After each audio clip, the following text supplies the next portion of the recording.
Aujourd'hui, 20 novembre,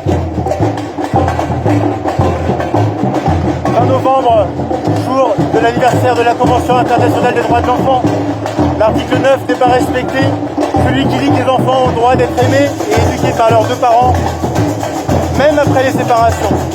En France, avec 12% de résidences alternées, on ne peut pas dire qu'on soit vraiment en respect de cet article 9 de la CIDE. Donc ici, voilà, monsieur Dupond-Moretti, on est vraiment là pour vous parler avec vous.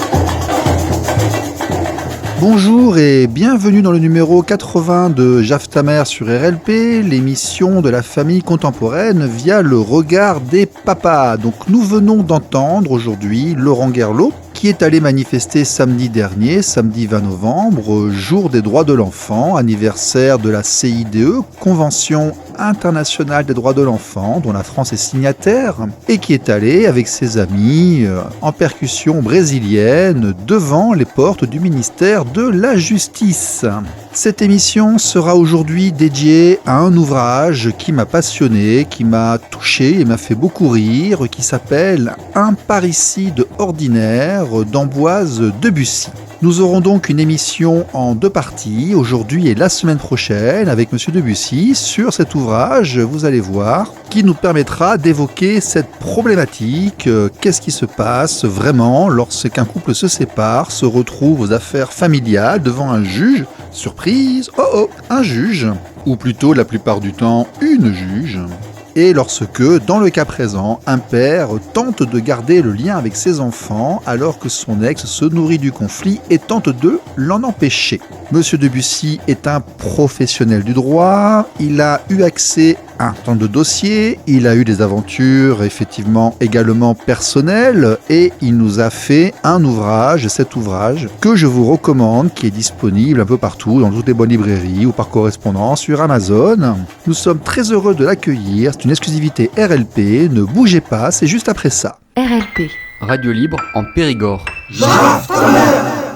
RLP 102.3 aujourd'hui avec Ambroise Debussy. Ambroise Debussy est l'auteur du livre Un parricide ordinaire aux éditions NCB. Alors, Un parricide ordinaire nous raconte l'histoire de Geoffroy, un avocat d'affaires qui, après plusieurs expériences sentimentales, des mariages, des enfants, se retrouve devant la machine à broyer de la justice familiale. Et ce livre est une plongée dans les affaires d'avocats, les méandres des tribunaux, avec en même temps une très grande tristesse et d'énormes éclats de rire. C'est un livre que j'ai beaucoup aimé, que j'ai dévoré, qui fait 440 pages, qui a été écrit avec grand talent, même si parfois il faut réussir à rebondir d'une époque à l'autre dans la construction temporelle de l'ouvrage, mais du départ à la fin, tous ceux qui ont été concernés par notre environnement auront un très très grand plaisir à lire cet ouvrage. Ambroise, vous êtes avec nous ? Je suis là, je vous remercie pour ces gentilles paroles. Oui, bien écoutez, merci beaucoup d'être revenu et merci beaucoup d'avoir commis cet ouvrage parce que je vous assure, il a bercé quand même plusieurs de mes heures et il y a des moments vraiment de gloire dont nous allons parler ensemble sans dévoiler effectivement trop l'intrigue et le dénouement, mais bon. Alors déjà, vous en tant qu'auteur, parlez-nous de ce livre, Un parricide ordinaire, pourquoi, qu'est-ce qu'il y a dedans, présentez votre ouvrage. Alors la chose est compliquée, c'est un travail de longue haleine qui m'a occupé plusieurs années au sortir effectivement d'une expérience personnelle devant la justice aux affaires familiales. Et j'ai voulu, après avoir pris un petit peu de recul, après avoir laissé s'écouler un petit peu de temps avec ce qui m'était arrivé, porter la voix de ses parents, pas forcément des pères, même si majoritairement ce sont souvent des pères, porter la voix de ses parents qui sont évincés du jour au lendemain de la vie de leurs enfants. Et comment est-ce qu'ils font, quels sont les moyens à leur disposition pour essayer de se battre, de rebondir, pour eux, pour préserver la relation qu'ils peuvent avoir avec leurs enfants, mais aussi pour leurs enfants, pour qu'ils ne soient pas privés de l'un de leurs deux parents suite à une décision de justice qu'ils vivent comme un drame et vis-à-vis de laquelle il faut qu'ils composent, face à laquelle ils doivent se relever, avec laquelle ils doivent vivre, leurs enfants aussi, et comment faire quand effectivement, vous avez dit, on est pris dans une machine qui nous dépasse, quand on laisse s'échapper la maîtrise de notre vie quotidienne, de notre relation avec nos enfants, de l'éducation de ceux-ci. Comment on fait pour s'en relever? Comment on fait pour se battre pour eux? Et est-ce qu'on peut gagner dans cette machine, effectivement, qui a un pilote? C'est une vraie question, je n'en sais rien. Mais qui en tout cas a des trajectoires parfois un petit peu surprenantes. Donc vous êtes parti sur le personnage de Geoffroy. Écoutez, racontez-nous peut-être le premier quart du livre pour nous dire vraiment quelle est la trame initiale, et puis on laissera après aux auditeurs le plaisir de découvrir la suite, mais peut-être le début, la mise en place. Alors vous l'avez souligné, le premier quart c'est délicat parce que la construction de l'histoire se fait en deux temps. Ce sont deux histoires parallèles qui se racontent. C'est Geoffroy, le héros, ou plutôt l'anti-héros, parce qu'il n'est pas forcément très sympathique. Ça dépend des moments. Ça dépend des moments. Il se bat pour essayer de récupérer la résidence de ses enfants. Et puis, on apprend un chapitre sur 2 ou un chapitre sur 3 comment il en est arrivé là, depuis son enfance jusqu'à cette vie d'adulte, cette vie de père, qu'il essaye de vivre, mais face à laquelle il doit surmonter des obstacles assez redoutables pour la vivre pleinement. Donc, la mise en scène, c'est la suivante. Effectivement, Geoffroy se bat pour la 3e ou la 4e fois devant le juge aux affaires familiales pour essayer de récupérer la résidence de ses enfants, dont il est privé depuis plusieurs années. Oui, il a même perdu l'autorité parentale. Il a perdu l'autorité parentale. Il ne les voit plus, ils sont à plusieurs centaines de kilomètres. Voilà, mais je crois que ce soit des situations... Il y a un gros travail de documentation en amont, donc qui fait que je crois que c'est une situation effectivement qui a été vécue par beaucoup. Qu'il soit père ou mère d'ailleurs. Ouais, on se fâche et l'un des deux parents s'en va loin en disant à l'autre « tu ne reverras plus jamais tes enfants ». Le contexte, en fait, c'est celui-là. Ouais. Le contexte est celui-là. Le contexte est celui effectivement d'une instrumentalisation des enfants par l'un des deux parents qui se relève mal de la séparation conjugale et qui va prendre les enfants comme des instruments de vengeance à l'égard de son ancien conjoint. Et là, l'ancien conjoint, eh bien lui, il doit se battre effectivement pour simplement essayer de sauvegarder la relation qu'il a avec ses enfants et pouvoir ne pas être évincé de la vie de ceux-ci.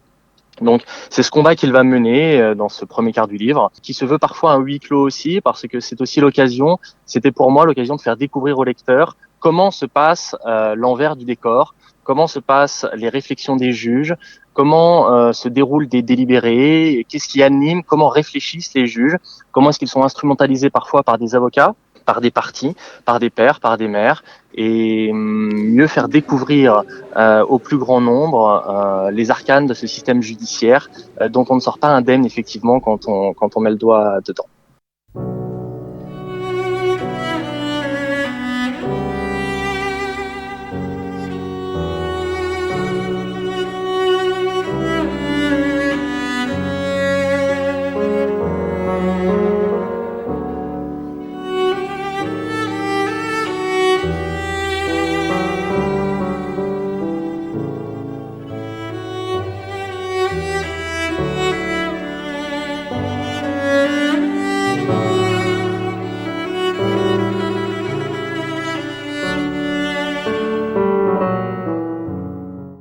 Alors effectivement, ce qui nous frappe à la lecture de ce livre, c'est le niveau de détail et de précision de cette face cachée de nos histoires que nous avons dans cet environnement.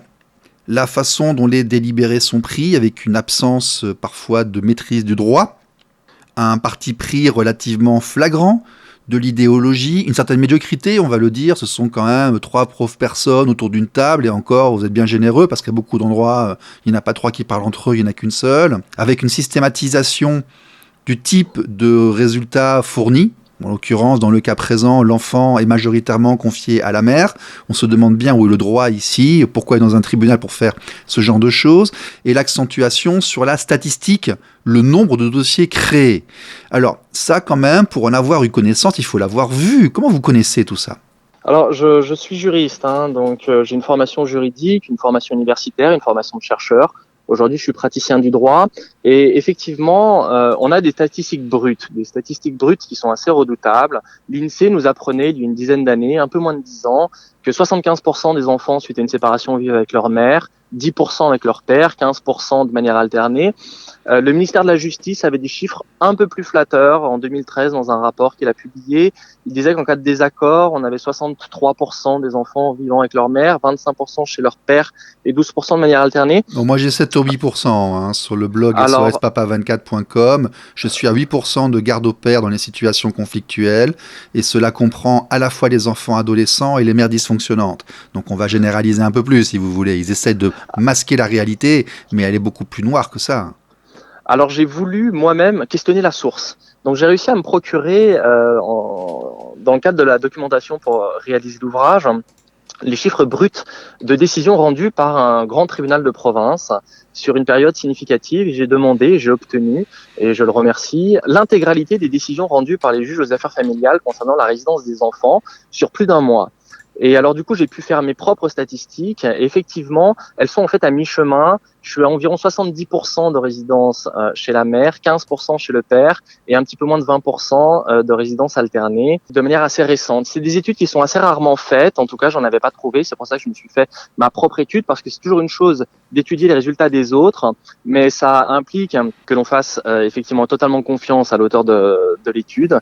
Donc moi, voilà, j'ai contacté un tribunal qui a eu la gentillesse de me confier l'intégralité des décisions déjà sur une période significative. J'en ai fait d'ailleurs un article un peu plus de sociologie, différent du roman. Mais voilà, mes chiffres sont les suivants. On est plus sur du 68, 70, 15, 15% pour les pères et une petite vingtaine de pourcents de résidences alternées. Oui, de manière globale. De manière globale. Voilà. De manière globale. Après, moi, j'ai l'étude, si vous voulez, qui date janvier 2015, Infostat Justice 132. Les décisions des juges concernant les enfants de parents séparés ont fortement évolué dans les années 2000. Et eux, ils ont un immense avantage par rapport aux autres. C'est qu'ils séparent les situations où il y a accord et celles où il y a contentieux. Et lorsqu'il y a contentieux, ils font les statistiques alternées chez le père, chez la mère, autres, c'est le placement, je suppose. Et dans les cas de contentieux, chez le père, on est à 8. D'accord. Alors, dans les cas de désaccord. C'est assez intéressant parce que moi-même, quand j'ai eu accès au jugement, il y a une statistique qu'il faudrait quand même souligner, c'est que c'est très difficile de savoir quand est-ce qu'il y a accord ou quand est-ce qu'il y a désaccord quand on lit simplement la décision de justice. Ouais. Parce que quand celle-ci n'est pas motivée en amont, on ne sait pas ce que demandait X, on ne sait pas ce que demandait Y. Donc après, nous la catégoriser dans les cas d'accord ou dans les cas de désaccord, c'est quand même extrêmement délicat, vu qu'on ne sait pas ce que demandaient les parents au départ. Donc il y a quand même toute une zone noire en plus qui sort des statistiques, dans lesquelles très souvent d'ailleurs la résidence de l'enfant est confiée chez la mère, qu'on classe plutôt dans des cases d'accord parce qu'on n'est pas certain qu'il y a un désaccord, mais qui fausse effectivement un petit peu les statistiques parce que à la lecture des décisions de justice, quand celles-ci ne motivent pas sur les demandes respectives de chacun des parents, très difficile de savoir s'ils étaient en conflit sur la résidence de l'enfant ou pas. Et ça fausse un petit peu les statistiques. Mais au-delà des statistiques globales, ce à quoi je me suis intéressé aussi quand j'ai étudié toutes ces décisions de justice, c'est comment est-ce qu'elles sont motivées. Quels sont les arguments avancés dans les décisions de justice, dans les jugements, pour justifier une résidence chez le père ou chez la mère? Et la première étude que j'ai faite, en fait, j'ai interrogé mon traitement de texte, et là, j'ai mené une petite analyse qui n'avait pas été faite, en tout cas, je ne l'avais jamais vue, c'est le nombre de mots qu'utilise un juge quand il doit placer l'enfant chez la mère, quand il décide de fixer la résidence chez la mère ou de la fixer chez le père. Et je me suis rendu compte, et l'étude est publiée, elle est transparente, quand la résidence de l'enfant est fixée chez la mère, le juge utilise 82 mots en moyenne. Quand il la fixe chez le père, il en utilise 247. Il se justifie C'est-à-dire beaucoup. Il doit se justifier 3 fois plus quand il prend la décision de fixer la résidence de l'enfant chez le père plutôt que chez la mère. Ce qui interroge quand même beaucoup sur les magistrats étant, de mon point de vue, de bonne foi quand ils prennent ce genre de décision, mais sur les partis pris idéologiques ou plutôt la culture, la pensée structuraliste qui aurait été la leur, aurait dit Lévi-Strauss, qui les conditionne à penser d'une certaine manière, qu'ils en soient conscients ou non, et qui les conduisent, quand ils doivent fixer la résidence d'un enfant chez la mère, à se justifier en 82 mots, ça suffit, alors que quand c'est chez le père, il faut motiver 3 fois plus. Ça, c'est assez intéressant. C'est une statistique que je mets en avant dans l'article que j'avais écrit. Mais il y a d'autres éléments qui ressortent de la motivation qui sont extrêmement intéressants. Vous avez un vocabulaire utilisé par les décisions de justice qui peut être parfois assez symptomatique. On a parfois des expressions, il demande même la résidence des enfants. Il ose, mon Dieu. Oui. Quand il souligne, voilà. Ou alors l'utilisation des expertises qui sont faites. Parfois, un magistrat veut être éclairé sur le contexte dans lequel évoluent les enfants. Des expertises sont diligentées, soit faites par des assistantes sociales, assistants sociaux, ou par des experts psychologues ou psychiatres. Et l'utilisation qui en est faite laisse parfois un petit peu rêveur, puisque moi, sur la période que j'avais étudiée, j'avais eu 3 expertises seulement sur 220 décisions. Quand elle avait été défavorable au père, la résidence avait été fixée chez la mère et ça se comprenait tout à fait. Les 2 fois où l'expertise a été défavorable à la mère, et en des termes vraiment très explicites, pour autant, le magistrat a maintenu la résidence de l'enfant chez la mère en écartant l'expertise. Ce qui fait que cette utilisation de l'expertise laisse aussi un petit peu sur sa faim. On ne comprend pas à quoi elle sert quand elle est écartée. Le fameux argument du déménagement aussi, je me suis intéressé à cet argument dans l'analyse des décisions de justice que j'ai faites. Le déménagement, c'est assez curieux. Sur les 220 hypothèses de désaccord que j'ai identifiées, sur les 220 hypothèses de résidence d'enfants que j'ai analysées, et sur la 50aine où il y avait un désaccord dont j'étais absolument certain, j'avais un petit peu moins de 10 déménagements de l'un des 2 parents. La seule fois où le déménagement était le fait du père, eh bien, le magistrat a motivé en indiquant que comme le père avait déménagé, eh bien, les enfants ayant besoin de stabilité, ils devaient résider auprès de la mère. Les 7 fois où la mère a déménagé, 5 fois les enfants ont vu leur résidence fixée chez la mère néanmoins, et 2 fois chez le père. Ce qui montre que l'utilisation de l'argument des déménagements est à géométrie variable également, tout comme celle de l'âge d'ailleurs, parce que vous aurez des magistrats qui vont vous dire, en raison de l'âge de l'enfant, du très jeune âge, il faut qu'il réside chez sa mère. Mais on a d'autres décisions dans lesquelles les magistrats prennent le parti pris inverse, donc c'est assez curieux. En fait, l'argument qui ressort le plus, et qui est finalement vraiment à discuter, c'est l'existence de tensions dans le couple pour faire obstacle à la résidence alternée. Quand il y a des tensions dans le couple, alors dans ce cas-là, il ne serait pas de l'intérêt de l'enfant de vivre de manière alternée chez l'un de ses 2 parents. Mais c'est assez curieux parce que par hypothèse, s'il y a des tensions dans le couple, on va devant le juge. S'il n'y avait pas de tension, on n'irait pas devant le juge. Par hypothèse, quand on se sépare, c'est qu'il y a des tensions. Si on s'entendait super bien, on n'irait pas devant le juge. Eh bien, quand il y a des tensions, en fait, c'est très souvent repris et utilisé par la décision de justice pour justifier assez souvent que l'enfant réside chez la mère plutôt que chez le Tensions père. qui peuvent être d'ailleurs créées, instrumentalisées et renforcées dans le but d'éviter la résidence alternée par le parent qui ne souhaite pas partager les enfants. Exactement. Alors partager l'enfant. L'expression est très dure. Vous l'utilisez. Vous avez raison. Mais oui, mes auditeurs le connaissent, si vous voulez. Ils savent. On a parlé ici avec Gérard Poussin, qui était expert à la cour d'appel de Grenoble, le fondateur des points rencontres médiatisés. Nous avons parlé de Dominique Mas, qui est experte aussi à Saint-Denis-la-Réunion. Nous savons que les expertises sont de qualité très moyenne et très médiocre, en raison notamment de la faible rémunération des experts. On est parfois à 70 ou 150 € l'expertise, ce qui a entraîné des scandales à Saint-Denis de copier-coller sur multiples jugements où seul le numéro de référence changeait d'une expertise à l'autre. Donc on sait cette chose-là. On sait aussi que, parce que vous venez de résumer, qu'en fait, la justice des affaires familiales, quand on y est confronté, quand on s'entend mal entre parents et qu'on y va, est une gigantesque machine à créer une famille monoparentale et un père qui dépense énormément de ressources pour essayer non pas d'être éduquant, de garder le lien avec ses enfants.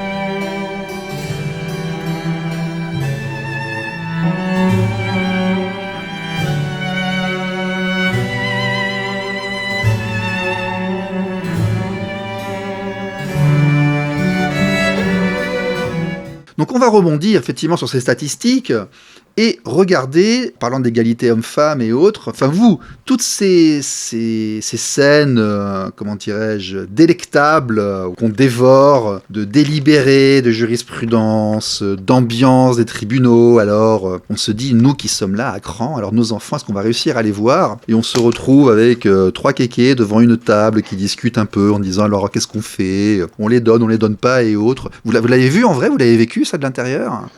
Alors non, parce qu'il faudrait pouvoir être une petite souris qui rentre dans la salle de délibéré. Oui. Néanmoins, je connais assez bien l'institution judiciaire. Il y a des choses qui ne s'inventent pas. Vous avez écrit des choses qui ne s'inventent pas.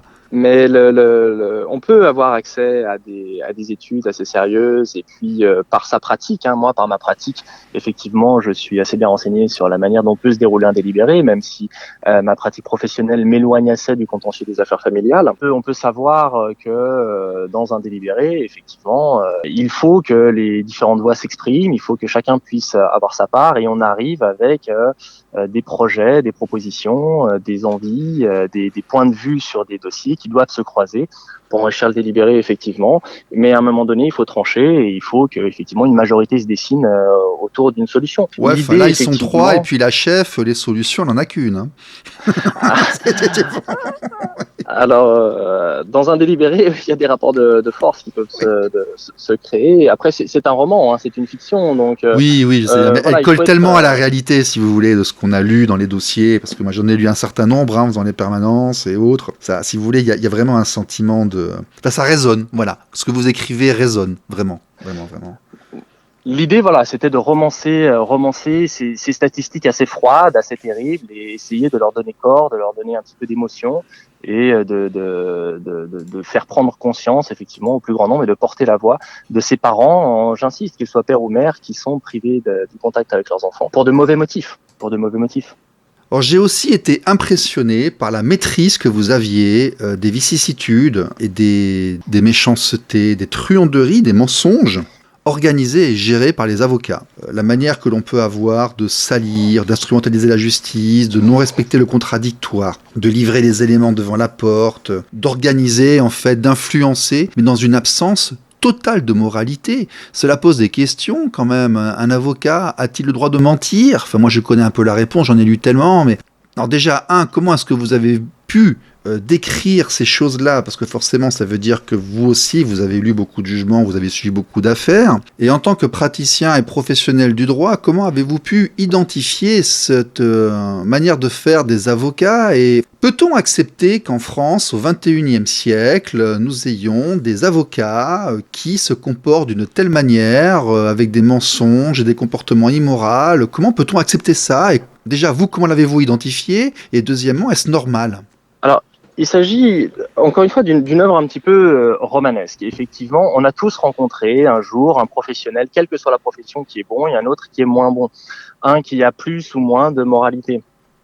Il est interdit dans le code de déontologie des avocats le mensonge devant le juge, et la plupart des avocats que j'ai pu rencontrer dans ma trique professionnelle sont extrêmement probes, honnêtes. Après, vous pourrez jamais empêcher dans une profession d'en avoir certains qui respectent davantage le code de déontologie que d'autres. D'ailleurs, dans le roman, deux avocats s'affrontent, enfin plusieurs donnent vie au roman, deux avocats essentiellement s'affrontent. L'un est tout à fait probe, honnête et défend sa cause avec beaucoup de passion.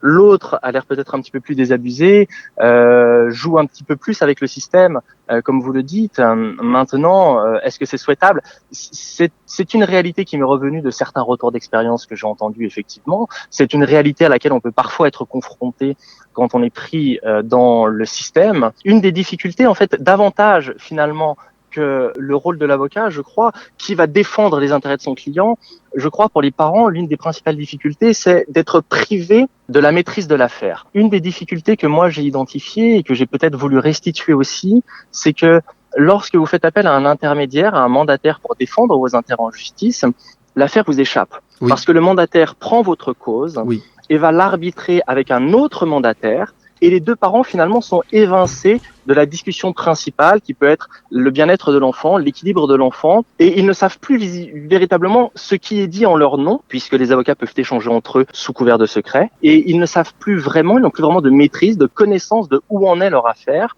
Évidemment, on souhaite tous, et on a tous des exemples d'avocats extrêmement brillants, probes, honnêtes, qui vont défendre becs et ongles leurs clients, mais parfois dans cette défense, est-ce qu'ils vont trop loin ? C'est une question que pose le livre.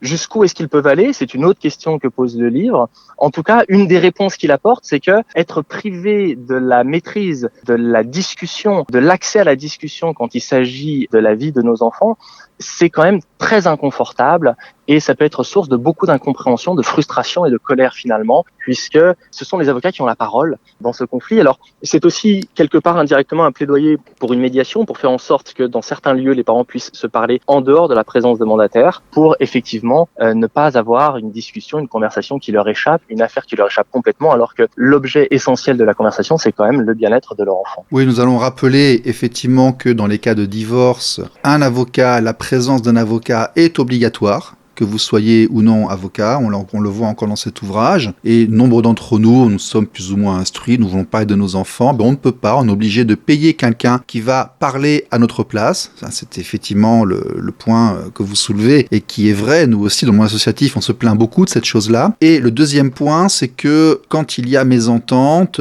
les parents veulent de la conflictualité et vont se retourner vers des professionnels qui ont une réputation d'être teigneux, et donc on va privilégier la logique du conflit parce que on est énervé, on veut faire mal à l'autre, et donc au final on n'est pas dans la conciliation du tout. On se retrouve avec des praticiens qui parfois franchissent allègrement la ligne rouge et en font profession et business en fait. C'est vrai que vous avez plusieurs profils d'avocats. Quand vous commencez à vous intéresser au contentieux des affaires familiales et que vous avez besoin d'avoir recours au service d'un avocat, bon an, mal an, vous entendrez des conseils de proches, d'amis, de relations qui vous diront « Tiens, choisis tel avocat ou tel autre ». Et plusieurs profils vont se dégager. Il y en a effectivement qui jouent sur la conflictualité, qui vont sinon l'envenimer, au moins la nourrir, et d'autres beaucoup plus consensuels qui vont être davantage dans la reconstruction. Moi, dans ma pratique professionnelle, j'ai davantage rencontré des avocats qui étaient davantage dans le dialogue et la tentative de reconstruction et de renouer des ponts entre les parents pour le bien de l'enfant, mais on ne peut pas exclure effectivement que d'autres avocats aient cette pratique plus conflictuelle lorsque ils servent les intérêts effectivement d'un parent qui lui ne veut plus de la relation et a besoin de se nourrir du conflit pour continuer à avancer. Ça effectivement vous pouvez pas l'exclure, et vous avez ces différents profils d'avocats qui existent, et effectivement dans le livre ce sont ces deux profils d'avocats qui s'affrontent. Tout à fait. Et alors, on finira cette émission d'aujourd'hui sur ce point. Via les permanences et via les études de dossier, on se rend compte que lorsque les affaires se passent mal, que l'on rentre dans les fausses accusations, dans vraiment les attaques, les instrumentalisations, on n'est plus dans la conciliation et les documents sont livrés devant la porte, on est dans des effets de surprise, et bien très souvent, la personne de bonne foi a très peu de chance. Il faut, voilà, un procès, un litige, c'est un combat. Et effectivement, quand on arrive trop naïvement, non préparé au combat, on peut connaître très souvent de grosses désillusions. Et c'est d'ailleurs un des points sur lesquels on est assez peu informé, c'est qu'au moment d'une séparation, je crois, en tout cas là pour le coup, je n'ai pas de statistiques, je n'ai pas fait d'études, mais ce sont des retours d'expérience et c'est mon analyse après un certain nombre de retours d'expérience. Je crois que pour l'enfant, et notamment pour la résidence de l'enfant, il y a quelques instants primordiaux, cruciaux, c'est les instants qui vont immédiatement suivre la séparation du couple. Effectivement, soit elle a été anticipée, soit elle ne l'a pas été. Et pourtant, ces moments sont cruciaux parce qu'on se rend compte après, au contentieux, devant le juge, qu'on va pérenniser le système qui s'est mis plus ou moins bien en place immédiatement après la séparation. C'est-à-dire que schématiquement, le parent qui va avoir la résidence de l'enfant dans une sorte de gentleman's agreement, même si en général au moment d'une séparation conflictuelle, on n'est pas trop dans des rapports cordiaux, mais le parent qui va bénéficier de la résidence de l'enfant dans les jours, dans les semaines qui suivent, très souvent sera le parent qui aura la résidence de l'enfant 1 an ou 2 ans plus tard sur décision de justice, parce qu'on va pérenniser ce système qui s'est construit de briques et de brocs dans les heures qui ont suivi immédiatement la rupture, quand l'un des deux a claqué la porte et est parti. Et assez souvent, en fait, quand le père part ou laisse la disposition du logement, dans ce cas-là, en fait, il fige sans s'en rendre compte les années à venir sur le système de résidence de l'enfant. Et pareil, lorsque madame s'en va, qu'elle les met à l'école et puis qu'elle arrive à l'audience en disant ils ont un nouveau lieu, une nouvelle école, et que le juge entérine la situation. Ambroise Debussy pour un parricide ordinaire.